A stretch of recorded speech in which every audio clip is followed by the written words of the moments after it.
बदलाव देख रहे हैं और जितने स्वयंभू एनालिस्ट और पत्रकार एनालिस्ट हैं जो कि बता रहे थे कि उनको पता है कि बिहार में क्या होने जा रहा है, उनको जमीन पर आते हुए दिख रहे हैं, क्योंकि किसी ने ये नहीं बताया, किसी ने ये प्रेडिक्ट नहीं किया कि बिहार में देश के राजनीतिक इतिहास का मतलब बिहार के राजनीतिक इतिहास में सबसे ज्यादा वोट होने जा रहा है। और इतनी बड़ी संख्या में जो पोलिंग हुई है ये दिखाता है कि बिहार में बदलाव बिल्कुल होने जा रहा है निश्चित तौर पर।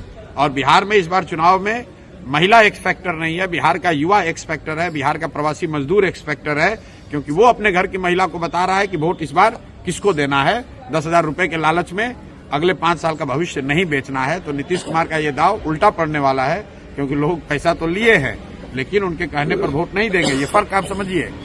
पहले के चुनाव में ये लोग छठ मनाकर चले जाते थे, फिर महिला अपने हिसाब से वोट करती थी। इस बार ये मजदूर, ये युवा साथी घर में बैठे हुए हैं और वो न सिर्फ अपना वोट कर रहे हैं बल्कि अपने परिवार की महिलाओं से भी वैसे ही वोट करा रहे हैं, अपने घर वालों से वैसे वोट करा रहे हैं जो उनको उचित लगता है। तो इसलिए बिहार के इस बार के चुनाव का एक्स फैक्टर युवा है, बिहार के चुनाव का एक्स फैक्टर प्रवासी मजदूर है। और 14 तारीख के रिजल्ट में आपको दिखेगा, कोई आदमी अगर इसको इग्नोर कर रहा है तो उसको 14 तारीख को प्राइम मिनिस्टर का स्पीच बदल गया है, वो अब गाने गा रहे हैं, कट्टों की बात कर रहे हैं गानों में, वो आरजेडी को कहीं न कहीं घेर रहे हैं। तो वो घेर नहीं रहे, आरजेडी का डर दिखाकर वोट ले रहे हैं, क्योंकि अपने पास कहने के लिए कुछ नहीं है। तो पीछे कई दशकों से जो एनडीए है, भाजपा है, नीतीश भाजपा है, ये लोग का सबसे बेहतर वोट लेने का तरीका रहा है कि लालू जी का डर दिखाओ, जंगल राज का डर दिखाओ और वोट ले लो, ताकि लोग ये कहें कि भाई काम हुआ न हुआ हो, कम से कम जंगल राज तो वापस नहीं आना चाहिए। लेकिन इस बार वो स्थिति बदली हुई है। प्राइम मिनिस्टर ये जो कह रहे हैं वो शायद उनको जमीनी हकीकत इतना पता नहीं चल रहा है। अगर आप ये कह रहे हैं कि जंगल राज नहीं आना चाहिए तो लोग कह रहे हैं ठीक है नहीं आना चाहिए, लेकिन आप क्यों आना चाहिए, जनसुराज आना चाहिए। विकल्प तो एक नया दूसरा है। जब विकल्प नहीं था तब वो प्राइम मिनिस्टर की बात ठीक थी, तब वो काम भी करता था।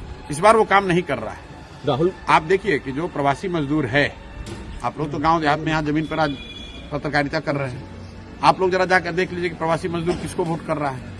कल तक तो एनडीए को वोट कर रहा था, वो तो मोदी कर रहा था, आज तो वो नहीं कर रहा है। वो तो बिहार में फैक्ट्री रोजगार चाह रहा है और अमित शाह कह रहे हैं कि बिहार में तो फैक्ट्री के लिए जमीन है नहीं। तो इसका मतलब है कि आने वाले सालों में भी बिहार में फैक्ट्री नहीं लगेगा। अमित शाह ने खुद कह दिया, तो बिहार का युवा उनको क्यों वोट देगा। अगर फैक्ट्री लगाने के लिए सिर्फ गुजरात में ही जमीन है तो फिर बिहार का युवा क्यों वोट उनको देगा यहाँ। और ये पूछिए आप लोग कि अगर फैक्ट्री के लिए जमीन नहीं है तो ये जो बड़ा बड़ा सड़क सब बना है, जिसमें कि यहाँ के यहाँ पंजाब, आप बंगाल को गुजरात से जोड़ रहे हैं, वो सड़क बनाने के लिए जमीन बिहार में कहाँ से मिले। तो आपको अपना सड़क बनाना है, नेशनल हाईवे बनाना है तो बिहार में सड़क जमीन है, और बिहार के बच्चों के लिए फैक्ट्री बनाना है तो